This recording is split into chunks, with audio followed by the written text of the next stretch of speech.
یہ بیماری جس کو آج مغرب بڑا مزین کر کے پیش کر رہا ہے، جس بیماری میں وہ اتنے اندھے ہو چکے ہیں کہ اس کو انسانی حقوق قرار دے کر قانون سازی کر چکے ہیں.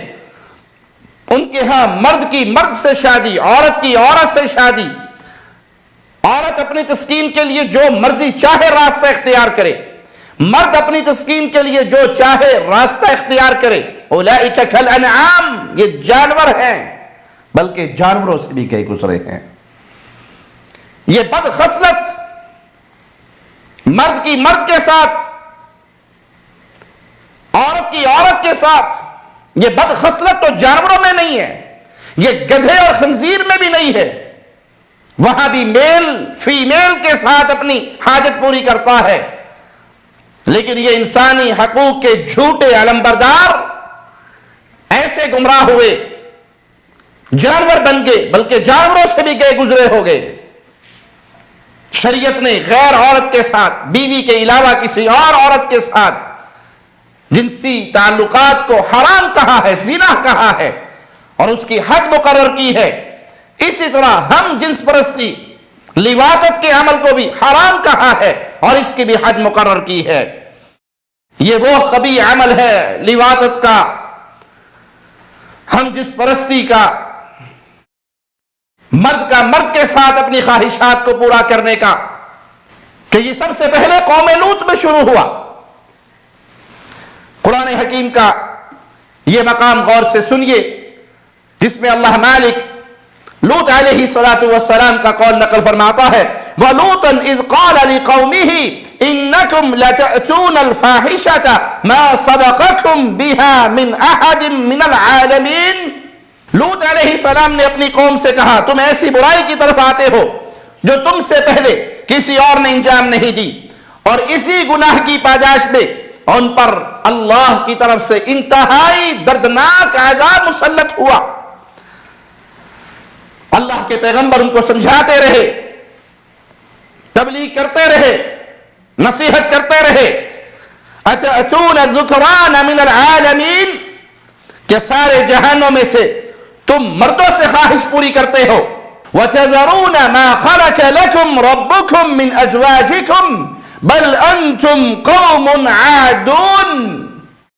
تم مردوں سے اپنی خواہش پوری کرتے ہو اور اس راستے کو چھوڑ دیتے ہو جو اللہ نے تمہارے لیے پیدا کیا.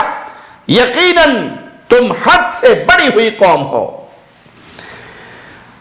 لوگ نبی کا مذاق اڑاتے، ان آیات کو سنتے ٹھٹھا کرتے، اور ان کا یہ مذاق اڑانا، ان کا یہ ٹھٹھا کرنا اللہ کے عذاب کو دعوت دینا ہے. یاد رکھیے، آپ کو قرآن حکیم کی آیت کے ذریعے یا رسول کریم صلی اللہ علیہ وسلم کی حدیث کے ذریعے کسی گناہ سے ڈرایا جائے، روکا جائے، قرآن سنایا جائے، حدیث سنائی جائے، صحابہ کے اقوال سنائے جائے، اور بجائے آپ شرمندہ ہونے کے، بجائے آپ توبہ کرنے کے، بجائے اپنے نفس کو ملامت کرنے کے، اگر آپ مذاق کرتے ہو، ٹھٹھا کرتے ہو، قرآن حکیم کی آیات کا مذاق اڑاتے ہو،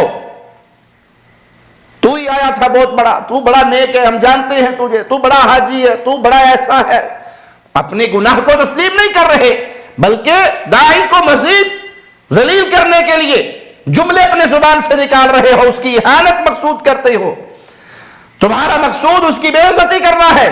تو یہ اللہ کی آیات کا مذاق اڑانا ہے اور یہ رب کے عذاب کو دعوت دینے کے مترادف ہے. جو ایسا کرتا ہے وہ بہت بڑے جرم کا شکار ہو رہا ہے. نبی ان کو ڈراتے رہے، نبی ان کو سمجھاتے رہے، اللہ کے عذاب سے ڈراتے رہے، فرماتے رہے اَإِنَّكُمْ لَتَأْتُونَ الرِّجَالَ وَتَقْطَعُونَ السَّبِيلَ. تم مردوں کے پاس آتے ہو اپنی حاجت پوری کرنے کے لیے اور اس راستے کو کاٹتے ہو. یہ شادی، یہ جنسی تسکین، یہ صرف جنسی تسکین نہیں ہے، اس کے ذریعے اللہ نے نسل کو بھی چڑھایا ہے. اولاد کا معاملہ بھی اسی کے ساتھ ہے، اولاد کی نعمت بھی ایسے ہی ملتی ہے میاں بیوی کے ملاپ سے.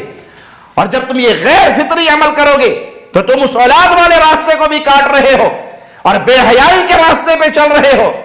وَتَأْتُونَ فِي نَادِيكُمُ الْمُنْكَرَ فَمَا كَانَ جواب قومه الا ان قالوا ائتنا بعذاب الله ان كنت من الصادقين.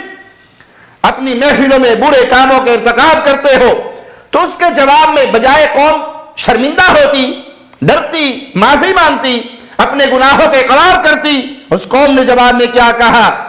اگر تو سچا ہے تو پھر ہمارے اوپر عذاب لے آ، عذاب کا کوڑا برسے ہمارے اوپر. اگر تو سچا ہے، ہمیں روک رہا ہے، ہم اپنے گناہوں سے تو باز نہیں آئیں گے، لیکن تو لا سکتا ہے تو عذاب لے آ.